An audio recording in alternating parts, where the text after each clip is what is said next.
Alright, hey guys, this is TsubakiSwagg. I'm coming to you with my review of Gangsta episode 8.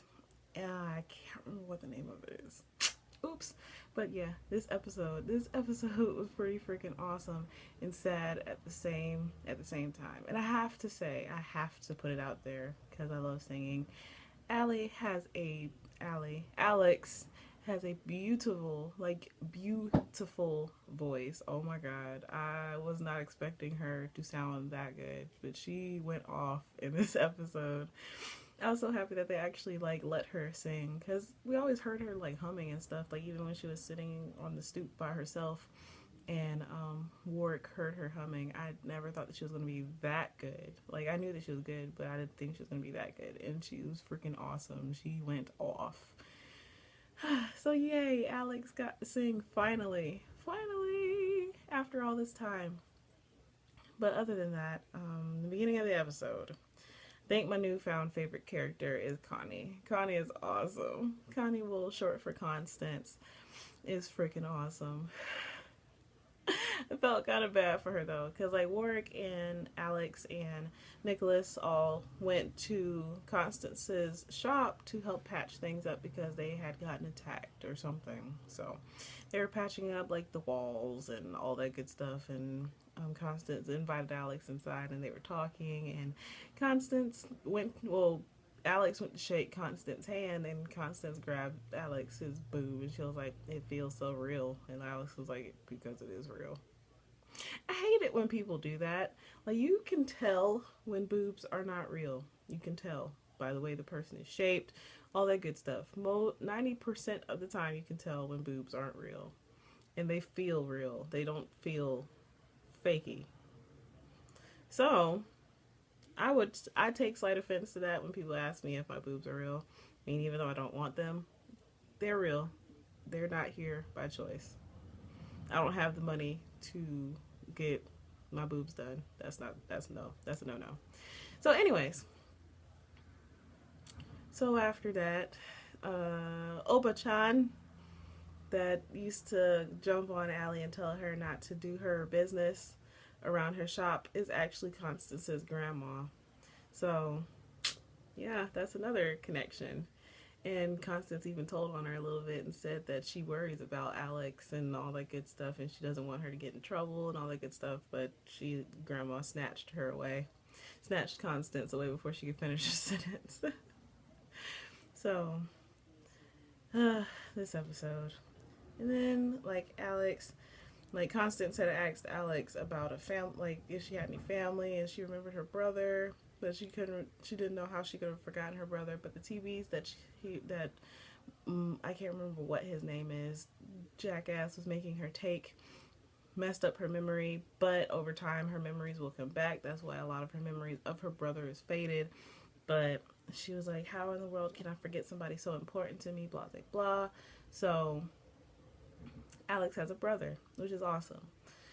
And just throughout the episode, we find out that the people or the ones that are killing the Twilights and hordes are the anti-Twilights, which was, we saw a glimpse of them in the flashbacks of Warwick and Nicholas when they were younger. Like, they pretty much, Nicholas was hired to fight anti-Twilights, and back then they treated Twilights like slaves and all that good stuff. So there's still people out there that don't like Twilights. And I honestly don't understand prejudice. Like, they have absolutely no control over what they are or what they have become. They had no control over that. So why are you taking it out on them when they have no choice? They have just as much choice in who they are as you do, in my personal opinion. Maybe that's just me. I don't know, but that just makes me angry. Just thinking about it makes me angry. But so yeah, they're the ones that are taking out all of these Twilights and just hordes of them. So they got invited to a party where, like I said, Alex sang, and she sang very beautifully. Alex sang, and Nick and Warwick cleaned up the streets. They were taking out anti-Twilights. I mean, it didn't kill them. It doesn't look like, but they messed them up and made them realize that maybe y'all shouldn't. Y'all just shouldn't. Because the Cristiano family are the ones who distribute the caliber for the Twilights. And it's pretty much Alex and Warwick's job right now to protect them, because without them, all of the Twilights would pass away, because caliber is what sustains Twilight life. So they pretty much are indebted to them to help them not get destroyed. So that's where we are. And Alex, like, she was looking out the window, and she was like, she heard a gunshot and she was about to freak out, but I think his name is Gal, who is a huge pervert, and he was staring all types of way at Alex's boobs, which was hilarious. But he stopped her from going, and then he showed her that everybody in the club are Twilights, and literally that party is not even really a party, it's an evacuation. So while all of this stuff is happening, and while Warwick and Nicholas are fighting all of those anti-Twilights, they're rushing all of the Twilights into the club, which is called Bastard of all things. Why would you want to go to a club called that? I don't know. Maybe it's just me. I don't know.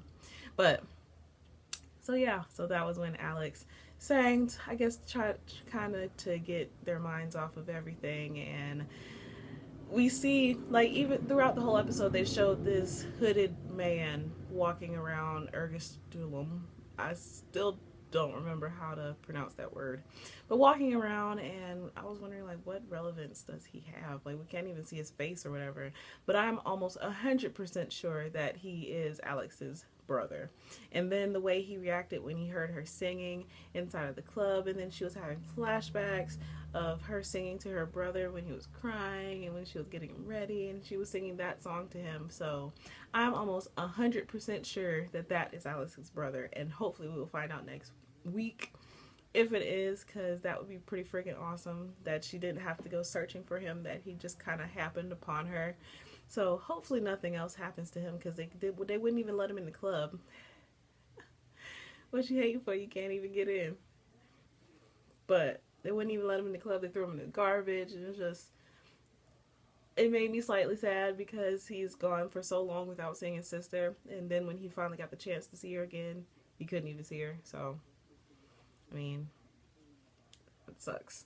So yeah, this episode was pretty freaking awesome. I loved it. I loved this episode, and I'm so looking forward to next week's episode. I want to see what happens with Alex's brother. I want to see what happens with the Twilights and the anti-Twilights. I want to find out who that creepy girl is, and her, I guess, her little brother with the sharp teeth. He is creepy as heck. So it looks like it's about to go down, and I think Nicholas like I said before, I think Nicholas knows who it is, or he has a general idea as to why he smiled like that, or he smiled because he knew that ish is about to go down. So yeah. So as always, please remember to comment, thumbs up, and subscribe. It helps me a whole lot. And this is TsubakiSwagg saying adios.